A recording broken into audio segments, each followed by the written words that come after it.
So today my talk is about shoulder stiffness, everything you need to know about it. Most commonly, a stiff shoulder is often labeled as a frozen shoulder, and that's most commonly the misdiagnosis which causes difficulty in treatment of these conditions. And as you see here on the left is my patient who has a stiff shoulder. You look at his right side, he's unable to raise it up. On the other hand, I see patients who have unstable shoulders. So you see these patients are able to move their shoulders around without much difficulty and voluntarily dislocate. So I see this huge spectrum of patients where the patient's life from having their shoulders stiff to these patients who can have dislocations on their shoulders. So today we are going to be discussing about the first patient with shoulder stiffness. So stiffness in the shoulder, the population, about 2 to 5% of the population suffers from shoulder stiffness, and this most often sometimes is called as a frozen shoulder, but in my opinion, and as you will see in this presentation, is that frozen shoulder is just one of the causes of stiffness in the shoulder joint. There are several other causes that can make the shoulder stiff, and that's a huge number. So in Mumbai, if we see, about 10 lakh people suffer from stiff shoulders. So I'm really busy, as you see. So let's go through a few causes of patients having frozen or having stiff shoulders. Most commonly, the first cause, known as frozen shoulders, is the primary cause of having a stiff shoulder. Stiffness in the shoulder with a frozen shoulder can be primary or secondary. Primary means that it's called an idiopathic frozen shoulder, where we do not know the initiating cause of why the patient has a stiff shoulder. Often these patients are diabetic, they can have hypothyroidism causing stiffness in the shoulder joint. And then there is a secondary frozen shoulder, where these patients have stiffness in their shoulder secondary to a pathology. For example, post-trauma, so after an accident, after excessive immobilization of the shoulder, after certain surgeries on the shoulder can become stiff. But here we are going to discuss or focus on more about the idiopathic frozen shoulders, the patients who have frozen shoulders without a known cause for it. The second cause is calcific tendinitis. Is an extremely painful shoulder condition causing tightness in the joint. It is often so painful that the patient doesn't allow the doctor to examine the patient as well. Rotator cuff tears can also present as stiff shoulders, as discussed in our rotator cuff talk, and of course shoulder arthritis as well presents with tightness in the shoulder joint. So let's speak a little bit about idiopathic frozen shoulders. These idiopathic frozen shoulders, where we do not really know the underlying cause, and it's also labeled as adhesive capsulitis. The capsule in these patients often become tight and stiff, and it is known that the collagen of these structures become tight, which is the primary cause of the stiffness. The joint capsule automatically becomes shrunken, and there is a reduction in the joint space, and this leads to lack of movement. Typically, frozen shoulders present with stiffness in all ranges of motion. So in forward flexion, abduction, external rotation, internal rotation, or behind the back activities, all of those movements get restricted. But please pay attention, the earliest sign of a patient having a stiff shoulder is a stiffness in external rotation. So if your patient is unable to rotate their arm outwards, that's the initial diagnosis of a frozen shoulder. The frozen shoulder typically presents in 3 phases. The first phase is the pain phase, where about 3 to 6 months these patients have pain in their shoulder, and progressively they start becoming stiff. Then they land up into the pain and stiffness phase, where these patients predominantly have stiffness. The pain slowly subsides. This stage can often last from 6 months to about 1 to 1.5 years. And the last phase, which is also known as the resolution phase or the thawing phase, is the one where the stiffness slowly is relaxed. So the patient slowly will be able to move their arms into various ranges of motion. However, the resolution phase sometimes can take up to 1 to 1.5 years. So the total time span of a patient recovery from a idiopathic frozen shoulder without doing anything, no treatments at all, can last between 2 to 3 years. There is definitely an association of these patients with diabetes and hypothyroidism, plus, but this is not a cause for a frozen shoulder. So hence all diabetic patients do not develop frozen shoulders, and all frozen shoulder patients not necessarily have diabetes. So how do you clinically examine these patients? This is the first thing you should do when you are suspecting a frozen shoulder. Passively rotate the patient's arm externally. So if the patient is able to completely rotate their arm in external rotation with the elbow to the side, then this is not a frozen shoulder. You should not think of diagnosis of a frozen shoulder. Whereas the second video, as you see, the patient is unable to do even passive external rotation, and you see she shakes her head that I am not able to do an external rotation movement even with force. So this is a patient with a frozen shoulder. We do not need often MRIs, but we do MRIs in patients with stiff shoulders who also feel weakness to rule out rotator cuff tear problems. And if we really do find, so on a frozen shoulder, excuse me.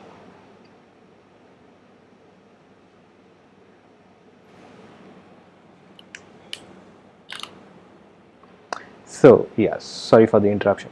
So on a frozen shoulder MRI, we will see this type of a finding where the capsule of the shoulder joint becomes absent. So it's called an absent axillary recess.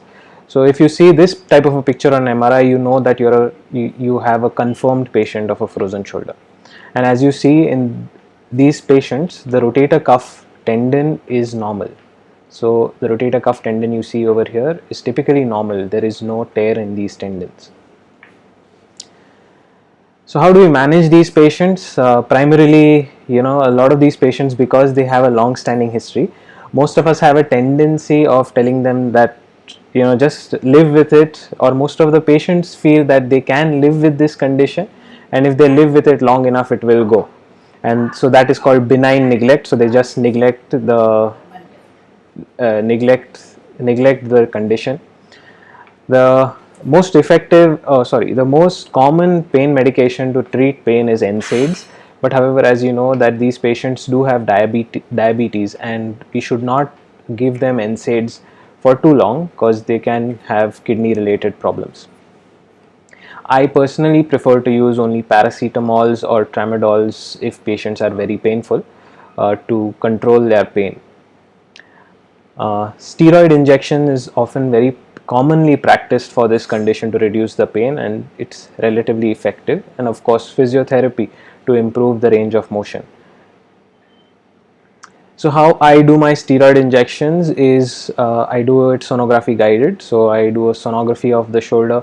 I look at the supraspinatus tendon. I inject one in the bursal tissue where there is inflammation, and also I inject intra-articularly in the glenohumeral joint, and that is known to reduce the patient's pain. However, we cannot promise our patients that this is going to reduce their pain, but it is relatively better and more effective than just treating them with pain medication. So steroid injections as well are relatively safe. I give only a 40 milligram of a milder steroid.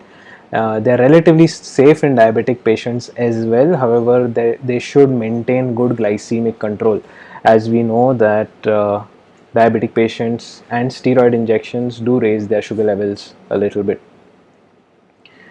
Physiotherapy, this is my protocol of managing a patient conservatively for a frozen shoulder.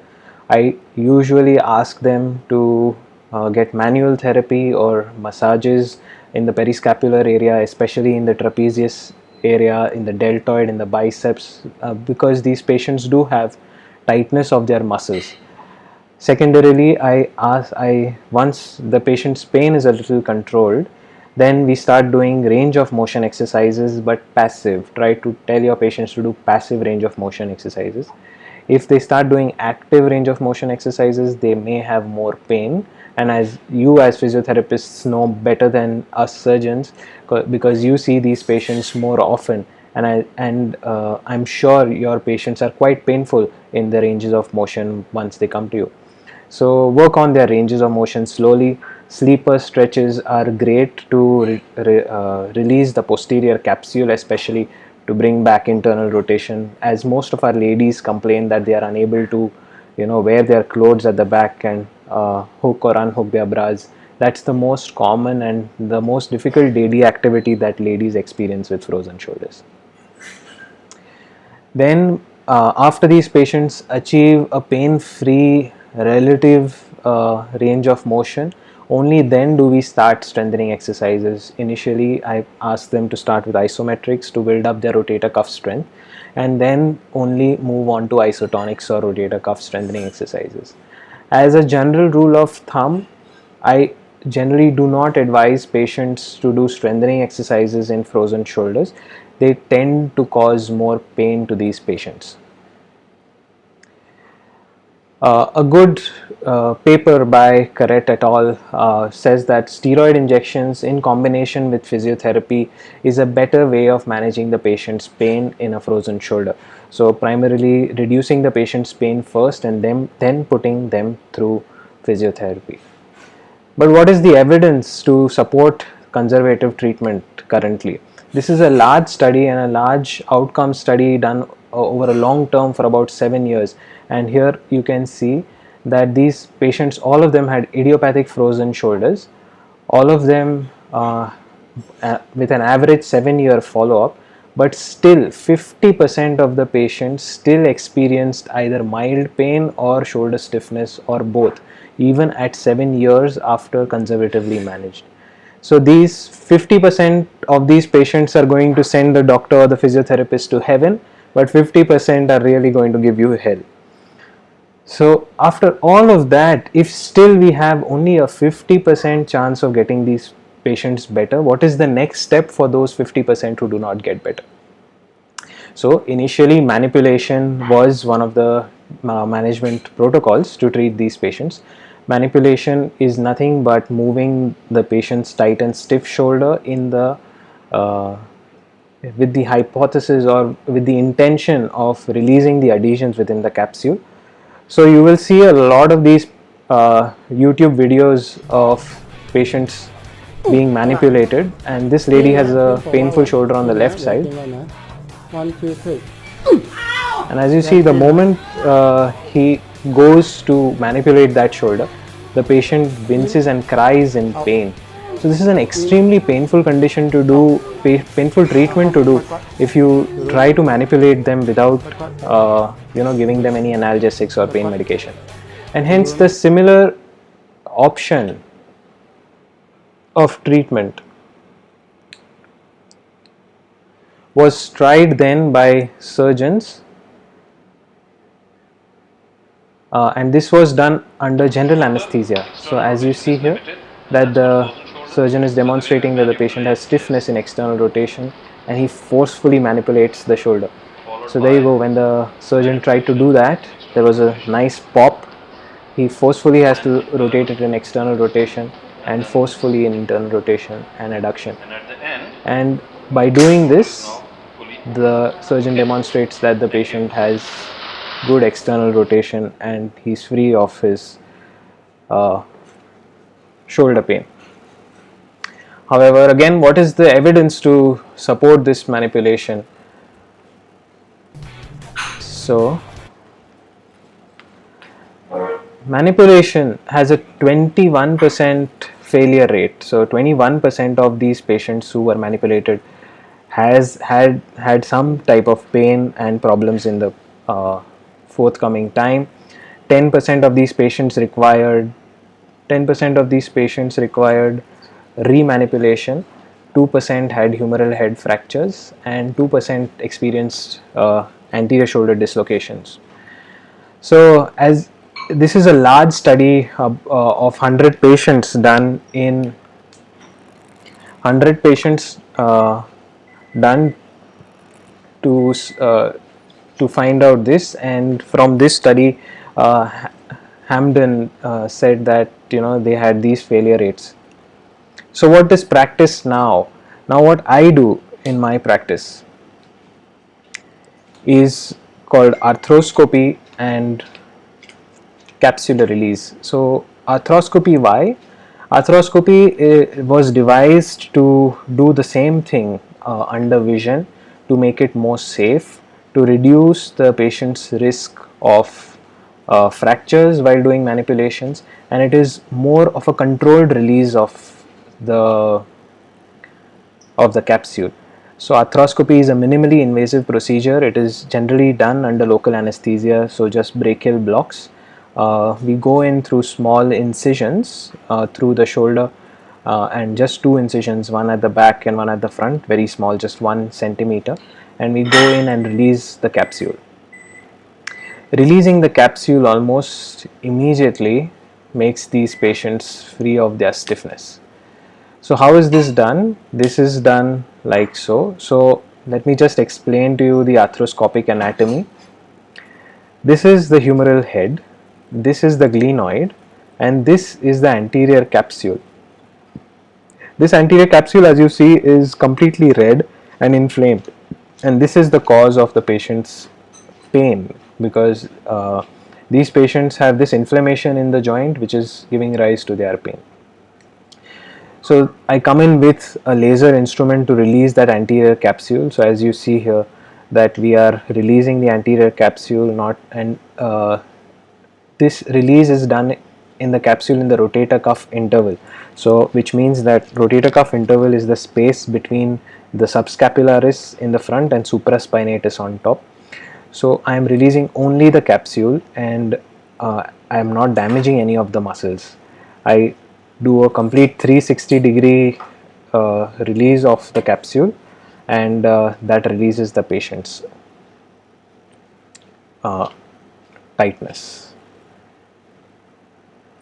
So what is the evidence to support this condition, to support this treatment?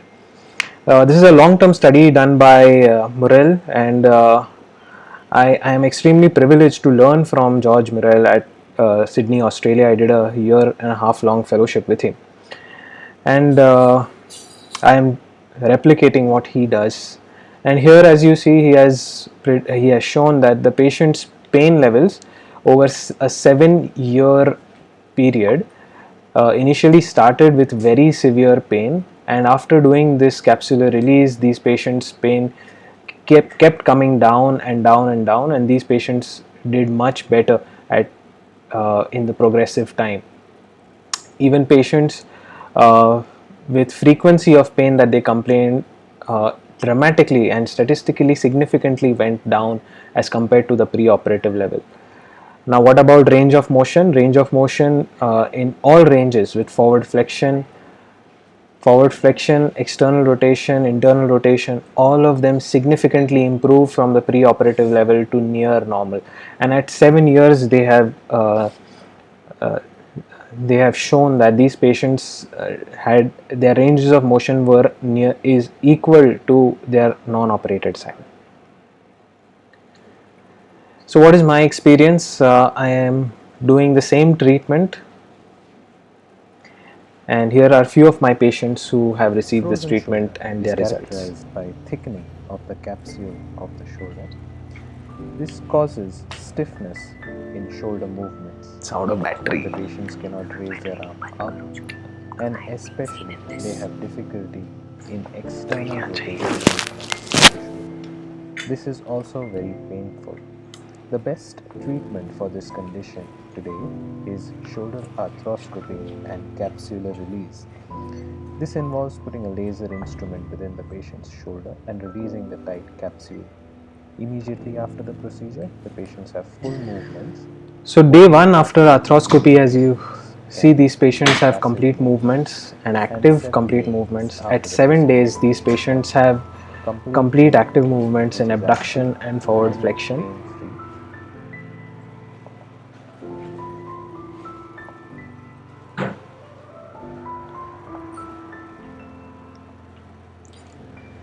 So, with arthroscopic capsular release, we are cutting down the required time for these patients to get better, which used to be about 2 to 3 years, down to seven days. We are now their strength comes back to normal by about a month's time with exercises and therapy. So we are cutting down these patients' recovery time from which used to be 2 years to 3 years, now as short as a week's time and a maximum of a month's time. Mind you, this is recommended especially for patients that are high demand, patients who are, let's say, weightlifters, powerlifters, they are athletes of some kind, or patients who need to raise their arm up to do their work. Imagine a driver or electrician who needs to do overhead activities to bring back his get back to his job, uh, and if we allow them to stay away from their job, they are out of their livelihood, and that's the patient we need to do this arthroscopic release. So I've done this treatment on so many of my patients now that and all of them keep coming back and keep sending more patients to me. These, mind you, are the happiest patients to do shoulder arthroscopy on, as they improve so fast, and it's almost like a cataract surgery. It is like, patients who could not see before cataracts are able to see, and here patients who are not able to move their arm at all can suddenly achieve good movements or near normal movements. Let's come to the second condition of calcific tendinitis. Before that, if you don't mind, let's answer a few questions about frozen shoulders. I've gotten a few.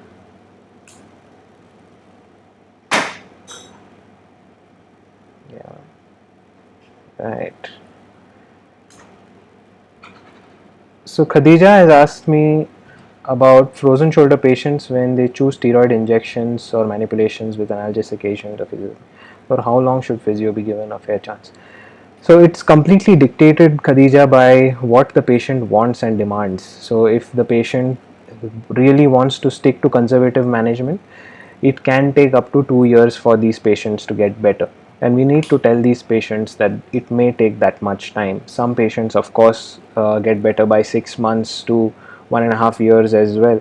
But on an average, with the studies, we know that it takes about 1 to 2 years for these patients to get better. If these patients are not getting better, then we have these options of managing their shoulder pain.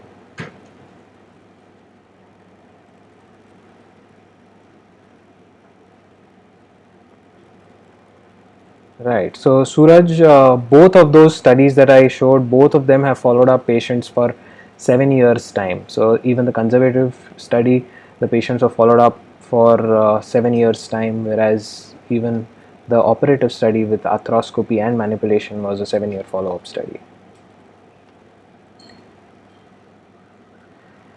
Yes, Anshu, we always have to do physiotherapy after arthroscopic release. A good surgery is nothing without good physiotherapy, and hence doing surgery is not enough. We need to do manual therapy and release of these patients' muscles, because mind you that these patients have had this stiffness for so long that their trapezius, the interscapular muscles, all of them become tight and stiff. So it's the physiotherapist's role to slowly then go ahead and release the muscles with manual therapy to improve these patients' muscular pain.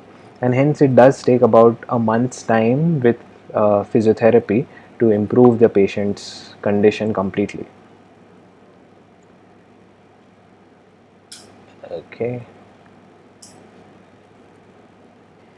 Yeah. So Suraj, there is no real time when we should do arthroscopic release. I have done arthroscopic releases in patients who are in the painful stage, in the stiff stage, in both of those stages. So doing surgery on a patient is dictated by a lot of factors. It is the willingness of the patient, the trust that the patient develops on you, and of course the results that you show to the patients. So mainly it is dictated by how the patient can tolerate, or how the patient is convinced for the procedure, but the results are there that this treatment does have great results. And doing a surgery is mainly dictated by the patient's pain and condition. So Gaurav has asked me what is a successful surgical outcome. Successful surgical outcome would be complete range of motion to bring these patients back to normal activities, right? So, or we are doing arthroscopic releases with an intention to bring these patients back to their near normal. So, in the study done, the long-term follow-up 7-year study with arthroscopic release, all of these patients have had near normal recovery. So, I would say about 95 to 99% recovery. So Suraj, yeah, before manipulation and even between manipulation and arthroscopic release, there was hydrodilation available. Again, the studies with hydrodilation have a similar outcome of about 20% failure rate. Yeah, Aishwarya, they say it's very unlikely that an arthroscopic capsular release fails unless it is, of course, done for the wrong indication. So, if you are going in to do an arthroscopic release and you're not treating a rotator cuff tear, then obviously it is going to fail. So, we have to have a correct diagnosis before we go in to release these patients. So, in all of my patients who receive an arthroscopic capsular release, whether or not clinically I know that they have only a frozen shoulder, I always confirm it with an MRI. If these patients do have rotator cuff injuries or tears, then we need to repair them as well. Most commonly you are seeing in rotator cuff, partial thickness rotator cuff tears especially, that these patients do have secondary adhesive capsulitis. Slap tear patients do have a secondary adhesive capsulitis. So we need to treat the primary condition as well.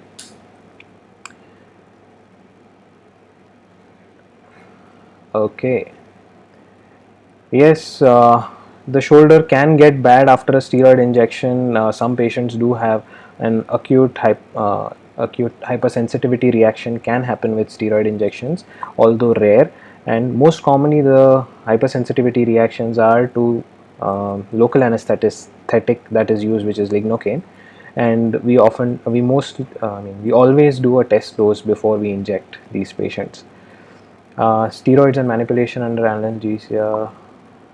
Okay, for how long?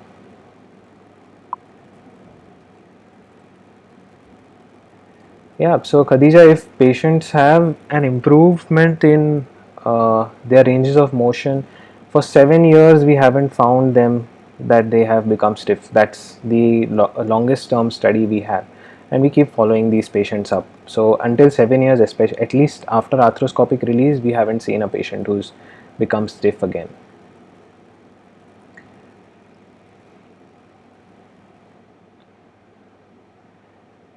So Zafar, I have already explained that arthroscopy is indicated in patient if the it indicated with the patient's demand. If the patient says that he is unable to withstand a long-term conservative protocol of management, which can take up to 2 to 2.5 years, then we have this option that we can offer the patient, and we are seeing great results with it. Yes, frozen shoulders, Kamlesh ji, can be bilateral sometimes. It's although rare, but yes, can be bilateral.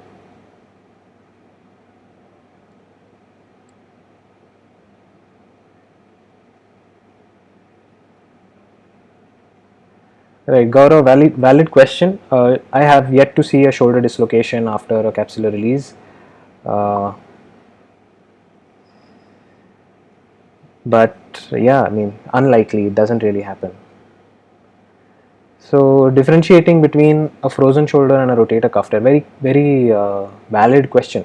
So it is a confusing thing to diagnose clinically once a patient develops an adhesive capsulitis, whether they have the adhesive capsulitis just primary or secondary to a rotator cuff tear. So we need, in these patients, we often have to look for weakness. So if these patients experience weakness in lifting weights, then we know that there is a possibility of a rotator cuff tear. Ask for a history of trauma to your patients. Was there a previous history of trauma? If there was no history of trauma, unlikely that they have a rotator cuff injury, but there can be degenerative tears as well. So performing an MRI is the best way to differentiate it. Clinical differentiation can be difficult. Yeah, I have yet to see a patient with shoulder instability, a patient with capsular release having shoulder instability. No, usually doesn't happen. Yeah, so Anshul, NSAIDs or pain management or steroid injection is the initial approach. Okay, so let's tackle this next topic of calcific tendonitis. Calcific tendonitis is the most painful shoulder condition. It is a condition which the patient is so bad in these conditions that they often present to the surgeon with pseudo paralysis, so they are unable to move their arm at all. So calcific tendonitis is nothing. How I explain it to my patient is that, it is like a kidney stone, but it has developed in your shoulder. So it is a shoulder stone, and it is a calcification which happens within the tendon tissue. The causes of this are not really known very well, but often suspected to be post-traumatic or post-degenerative tears of the rotator cuff muscle or the tendon. The body tries to heal that tear, and the blood supply to that region increases, and then these patients, from the blood deposition of calcium within the tear, these patients possibly develop calcification at that area. So these patients, we are going to discuss two patients of calcific tendonitis. The first one, and both of them present with extreme shoulder pain. So a sudden severe pain of the shoulder without a known cause can first be ischemic heart disease or a heart attack. So please do not miss that. But the second most painful condition causing so much shoulder pain is a calcific tendonitis. So these patients will present to you with inability to move their arm, will present you exactly like a frozen shoulder, but the history is going to be acute history, that yesterday I was normal, today I have become like my shoulder is unable to move and I have extreme pain. But as compared to a frozen shoulder patient who will tell you that my shoulder was not that stiff before, slowly it has progressively progressing to become more and more stiff, and now it is extremely stiff. So a gradual history compared to a sudden severe inability to move the shoulder is then a calcific tendonitis. Examination is often impossible in these patients, and they often tell me that, doctor, if you touch me, I'm going to kill you. So do not touch me. That's a calcific tendonitis patient. So the first patient on that I showed you, that patient had a soft calcification. So we do an X-ray of these shoulders, and these patients, as you see here, some of them present with these types of fuzzy shadows, and they are called soft calcifications, or they can present with these concrete type of a stone in the shoulder, and that's a hard calcification or an ossification. And they have different protocols of management, but however, all calcifications can get better with conservative management as well. So conservative management involves doing an ultrasound. I put my needle in the calcium, try to break it, sometimes try to aspirate it, and sometimes they are difficult to aspirate, but giving a steroid injection in the bursa and just trephinating the calcium, basically breaking it into smaller pieces, then helps it reabsorb quite fast. Not quite fast, but they do reabsorb. So the soft calcifications have a higher tendency to reabsorb with just a steroid injection. The harder type of ossifications usually do not reabsorb that fast. So whether we should do a conservative management versus something else, which we will come to, it depends upon what type of calcification they have. So the first patient who had a soft calcification, I did a trephinition and USG guided breakage of that calcium, and in 2 months this patient had a nearly complete resolution of the calcification. So we do see X-ray evidence that that calcium is dissolving and disappearing. However, usually I wait until 3 months time and follow them up with serial X-rays. I do an X-ray at 1 month after the trephinition, then at 2 months, then at 3 months. And in most of the soft calcification patients, at 3 months time the calcium is completely resolved. or dissolves. And these patients have a dramatic improvement. So within almost a week's time to 2 weeks time, these patients are able to do their complete range of motion movements which were completely blocked before. So it's kind of loosening a screw in the shoulder that makes their shoulder free again. So this patient, if you observe her closely, again moving from 90 to 180 degrees, you see her eyes, it slightly winces when she comes down. So she is still experiencing some sort of an impingement pain. Again, the same thing in abduction, complete abduction, a little bit of pain at the top. So that little bit of pain is correlated with that small amount of calcium speck that we see over here. So once that dissolves, that symptom as well disappears. The second patient who had a hard calcification, she did not improve with doing a USG guided trepanation.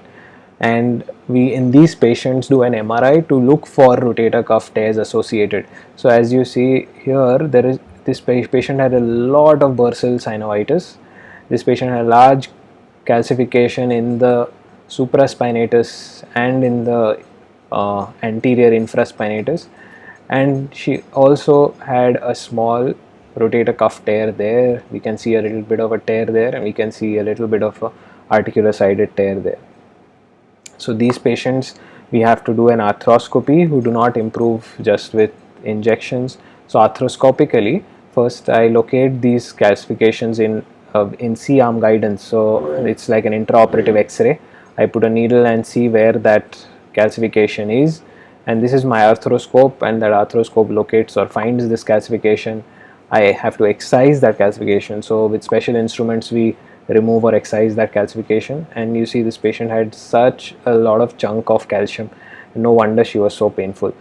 After doing the procedure, we do a confirmatory C-arm X-ray to see the evidence of disappearance, so complete excision, and the rotator cuff tears associated with that are repaired and fixed with anchors. This is the recovery of the same patient at 2 months. She is doing her exercises and she has gained back all of her range of motion in internal rotation and forward flexion and all of that. Yeah, so sometimes we also see these types of patients with these funny looking shadows on the x-rays. This can also be a calcification, so please be careful nowadays, especially while doing telemedicine. Patient will send you an x-ray picture and ask you, what is this, and you can call this calcification. I have learned through my experience. I have told this patient that this is calcification, calcific tendinitis, and we may have to go in and do a USG guided breakage. If it doesn't improve, we'll have to do a surgery. But then when the patient came to me and I stripped him, he had a skin tag, an ossification developed in the skin tag. So please strip your patients to check them clinically before you comment on the radiology. And these are sometimes some googly cases that we see. Shoulder arthritis, as I told you in the earlier slide, can also present with shoulder stiffness. To give you an overview, I'm going to cover this topic in my next talk. I don't want this talk to become too long, and hence we are going to take a separate talk on shoulder arthritis and shoulder replacement. But these patients have exactly same presentation as a frozen shoulder with stiffness in their shoulder joint. And these patients, the most common thing they will complain to you that I am unable to move my shoulder, and when I move my shoulder I am experiencing clicking. So crepitation or clicking can point you towards a patient with arthritis. So please get at least an x-ray in a patient presenting to you with a stiff shoulder who is more than 60 years of age. You will be able to diagnose a lot of patients with shoulder arthritis, most commonly beyond 60 years of age. So thank you for your attention. I'll just introduce a few of my colleagues. Priyank Patel does, we are all a group of orthopedic surgeon and specialists, and we call ourselves Advanced Orthopedics. Priyank does the spine, I do shoulders. Dr. Miten Sheth does only knees, and Dr. Abhishek Kini does foot and ankle work. So they are all going to take series of talks, so please stay in touch with us. That's our website. All our contact details are available on that website. These are my contact details. If you have any further questions or queries that you've forgotten to ask here, then you are always welcome to connect with me. So yes, so I have got a few questions now. That's the end of my talk. So let's take a few questions.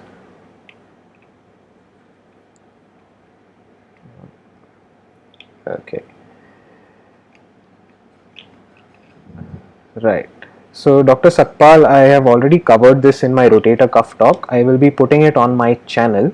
So all of you who have not yet subscribed to my channel, please go ahead and subscribe to my channel, and you'll find all of these talks about rotator cuff, tendons and conditions to bring more clarity into the world of shoulder.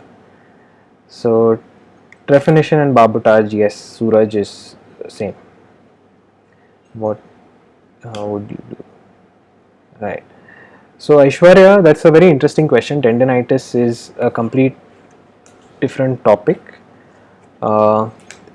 Mainly to give you an overview, shoulder tendinopathy or tendinitis is a disorganization of the shoulder tendon. So the fibers, which are usually parallel, the parallelity of the fibers changes and they become disorganized and often related to trauma, and steroid injections do help to reduce this patient's pain, but most commonly exercise therapy helps them very much, and we need to start doing isometric exercises for those patients.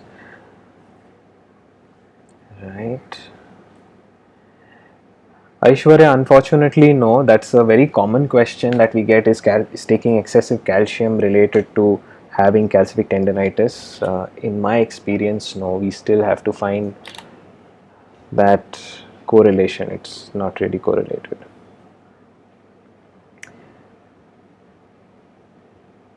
Yeah. So the name of my channel is Desai Shoulders. I'll just type it down here. If you press the cross on the comment section, and then you will see my channel, Desai Shoulders. Please hit subscribe on that. Okay. Right.